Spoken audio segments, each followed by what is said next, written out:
आज 9 ऑक्टोबर 2020. वेतन अनुदान पुन्हा बालहट्टापायी शिक्षकांचा घात होणार का? हा प्रश्न महाराष्ट्रातील सर्वसामान्य शिक्षकांना पडलेला आहे.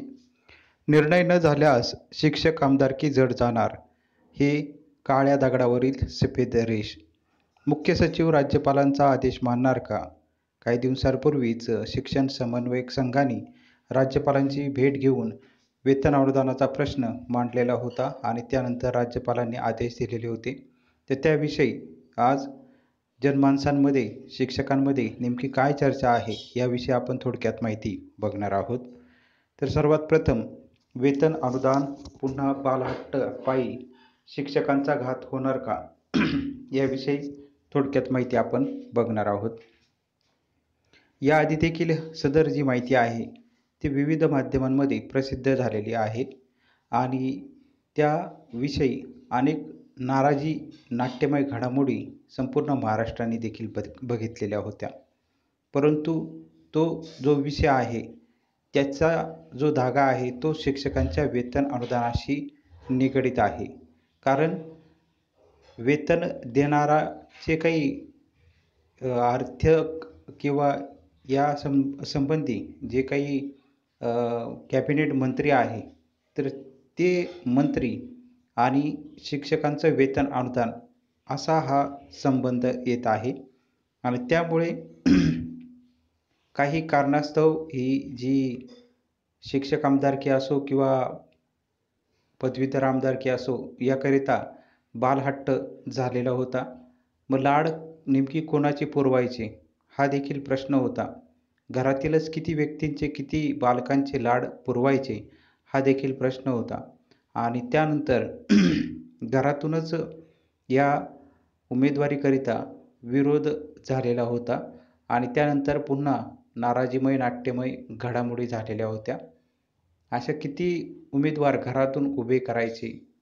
कारण 3-3, 4-4 पिढ्या जर एकाच घरामधून जर शासकीय वेतन किंवा इतर ज्या काही सेवा आहे, जे काही शासनाचे सरकारचे फायदे आहे याचा लाभ जर एकाच घराला 20-25 लाख रुपये जर महिन्याला मिळत असेल, वेतनाच्या माध्यमातून असो किंवा इतर जे काही भत्ते असतील यांच्या माध्यमातून असो त्यामुळे शिक्षकांना वेतन अनुदान देण्यासंदर्भात बालहट्ट जो आहे त्याला विरोध जो आहे तो घरातूनच झालेला होता आणि त्याचं कारणही तेच होतं की एका घरामधून अशा किती उमेदवाऱ्या द्यायच्या आणि त्यामुळे नाराजी नाट्य हे संपूर्ण महाराष्ट्राने बघितलेलं होतं. नाराजी नाट्य झाल्यामुळे शिक्षक यामध्ये विनाकारण भरडला जातो की काय, असा प्रश्न सर्वसामान्य शिक्षकांना पडलेला होता. आम्हाला वेतन द्या, उमेदवारी कुणालाही दिली तरी आमचा त्याला कुठल्याही पद्धतीने विरोध नसणार आहे. कारण आम्ही याआधी देखील सर्वांना मतदान केलेलं आहे आणि आपल्याला देखील मतदान करून देखील आपण निवडणुकीच्या आधी 100% अनुदान देण्याची भाषा करत होता आणि निवडणूक झाल्यानंतर सत्तेत आल्यानंतर आपले जे सूर आहे ते मात्र वेगळे आता यायला लागले होते, वेगळे आळवायला सुरुवात झालेली होती. आता त्यामुळे शिक्षकांचा कोणत्याही व्यक्तीला किंवा कोणत्याही पक्षाला विरोध नाही आहे. आम्हाला फक्त आमचं हक्काचं वेतन जे आहे आमच्या खात्यावरती जमा करा, एवढीच आमची न्याय भूमिका आहे. उमेदवारी अशी एका घरातून आणखी 100 जणांना दिल्या तरी त्याला आम्हाला विरोध करायचं काहीही एक कारण नाही आहे आणि त्यामुळे जर यामध्ये कोणतीही त्रयस्थ व्यक्ती विनाकारण शिक्षकांच्या नावाने शिक्षकांचं भांडवल करून शिक्षकांना वेतन अनुदानापासून जर वंचित ठेवत असेल तर त्या त्रयस्थ व्यक्तीचा निश्चित निषेध हा केला पाहिजे.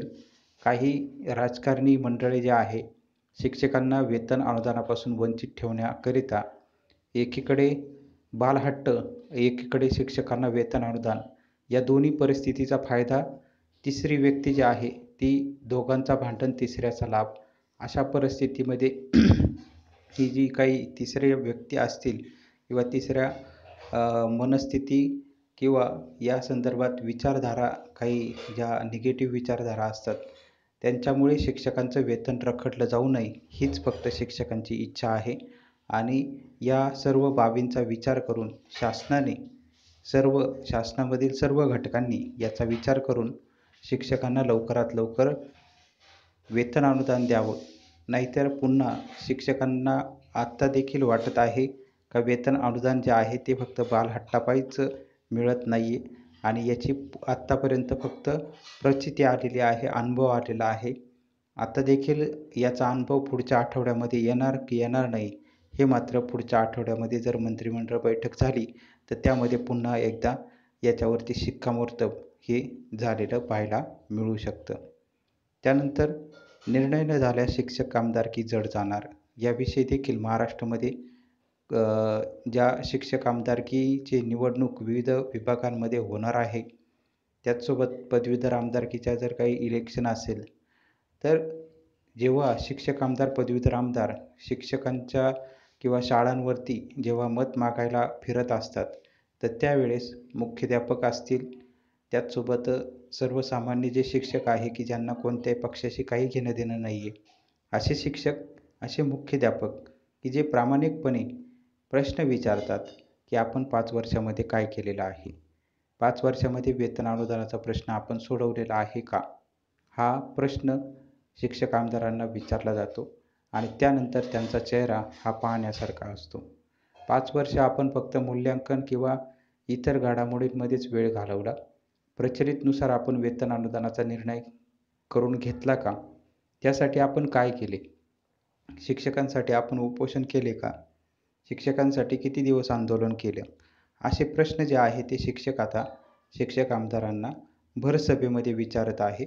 आणि त्यामुळे अशा घडामोडी झाल्यामुळे निश्चितच ह्या ठिणग्या पडत आहे, याचा वणवा भविष्यामध्ये मोठा उडणार आहे. आणि याची सुरुवात जर महाराष्ट्रामधून जर झालेली आहे तर संपूर्ण महाराष्ट्रामध्ये याचा वणवा पेटायला देखील वेळ लागणार नाही. कारण असंख्य शाळांमध्ये हेच प्रश्न जे आहे शिक्षक आमदार आणि पदवीधर आमदार यांना विचारले जात आहे.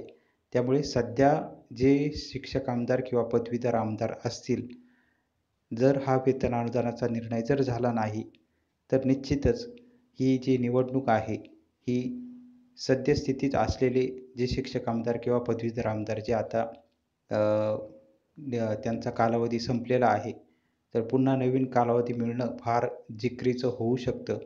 आणि नवीन चेहऱ्यांना, ज्या नवीन व्यक्तींनी शिक्षकांसाठी योगदान दिलेलं आहे, शिक्षकांसाठी उपोषण केलेलं आहे, शिक्षकांसाठी आंदोलन केलेलं आहे, शिक्षकांसाठी धावपळ केलेली आहे, कुठलेही पद नसताना, खिशामध्ये दमडी नसताना आणि आपल्या घरातून पैसे घालून शिक्षकांकरिता योगदान दिलेलं आहे, असे नवे उमेदवार जे आहे ते जर रिंगणामध्ये आले तर शिक्षक आमदारकी ही फार जड जाऊ शकते. आणि त्याचा वणवा, त्याची सुरुवात ही निश्चित भविष्यकाळामध्ये शिक्षक काय करू शकतात, शिक्षक कशा पद्धतीने बदल घडवू शकतात, हे मात्र येत्या काळामध्ये वेतन अनुदानाचा निर्णय न झाल्यास पाहायला मिळू शकतं. त्याचसोबत मुख्य सचिव राज्यपालांचा आदेश मानणार का, हा देखील प्रश्नचिन्ह आता उपस्थित झालेला आहे. कारण मुख्य सचिव जे आहे ते काही प्रशासकीयदृष्ट्या राज्यपालांचा आदेश मानणं त्यांना बंधनकारक आहे. परंतु पुन्हा काही जे कॅबिनेट मंत्री आहे यांच्या दबावाला पुन्हा मुख्य सचिव बळी पडणार का आणि राज्यपालांचा आदेश धुडकावणार का, असा देखील प्रश्न सर्वसामान्य शिक्षक संघटनेचे पदाधिकारी हे विचारत आहे. काही दिवसांपूर्वीच वेतन अनुदान मिळत नाही याकरिता शिक्षक जे आहे त्यांनी राज्यपालांची भेट घेतलेली होती शिक्षक समन्वय संघाने. त्यामध्ये असंख्य शिक्षक संघटना एकवटलेल्या होत्या आणि सर्व शिक्षकांचे जे हाल महाराष्ट्रामध्ये होत आहे याची माहिती राज्यपालांना दिलेली होती. आणि त्यानंतर राज्यपालांनी व्यथित होऊन जे मुख्य सचिव आहे यांना भ्रमणध्वनी म्हणजे टेलिफोनद्वारे संपर्क केलेला होता. आणि त्यानंतर आता मुख्य सचिव काय भूमिका घेत आहे, 2 दिवसामध्ये कुठल्या पद्धतीने जे काही कार्यालयीन कामकाजाचे काही दिवस असणार आहे त्यामध्ये नेमकी कोणती भूमिका घेतात, त्याची माहिती आल्यानंतर ती पण माहिती आपण वेळोवेळी बघणार आहोत. मग आता 2 प्रश्न सर्वसामान्य शिक्षकांना पडलेले आहे. पहिला प्रश्न, मुख्य सचिव राज्यपालांचा आदेश मानणार का? आणि दुसरा प्रश्न, मुख्य सचिव कॅबिनेट दर्जाच्या काही मोजक्या मंत्र्यांच्या दबावाला बळी पडून राज्यपालांचा आदेश धुडकावणार का? विरोधी पक्षनेते नेमकी काय भूमिका बजावणार हे देखील आता येत्या काळामध्ये प्रश्न पाहणं आणि त्याचे उत्तरं जे आहे त्याची कृती कशा पद्धतीने पुढे जाते हेही आपल्याला येत्या काळामध्ये पाहायचं आहे. त्यानंतर